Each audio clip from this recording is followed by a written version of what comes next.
Now, the Trump administration and the GOP have made bringing down federal spending as a way to reduce our debt a priority in the coming year. And I have a way to fix it, but it's going to be a tough pill to swallow if you have a fortune of over $50 million or made over $1 million in capital gains last year, or if you're a major pharmaceutical firm. If none of the above apply, listen on. So according to the Committee for a Responsible Federal Budget, we could reduce the deficit by $5.45 trillion over 10 years and bring the debt to GDP ratio down to 105% if we did four things. Number one, enact a wealth tax on fortunes of over $50 million.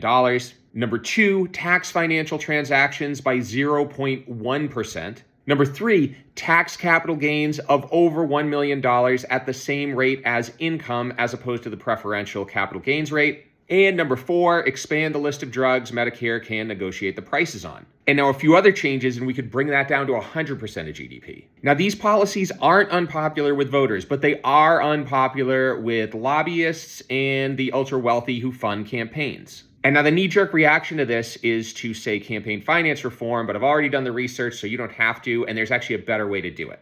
Now, if you look globally, there is no consistency between campaign finance laws and effective government. Countries like Sweden and Denmark, for instance, have highly effective governments and at the same time have virtually no restrictions on who can donate to political campaigns and how much. The difference is that they have systems of elections that make their politicians truly accountable to the majority of voters. The way they do this is via a system known as proportional representation, where a party's share of seats in government is equal to that party's share of the popular vote. That makes it a lot easier for smaller parties to form and challenge the major parties when those parties aren't delivering. Now, in the US, our system of elections makes it virtually impossible for more than two parties to form. In addition to that, things like gerrymandering lock politicians into safe districts where they're only accountable to their own party's primary voters. For a lot of us, this means we have to vote for the lesser of two evils if we have any choice at all. Now, all is not lost here. In the last two sessions of Congress, bills were put before the House that would change our system to one more like Sweden's and Denmark's. And in this session, there's a bill put before the House to create a bipartisan committee to study implementing a system like this here.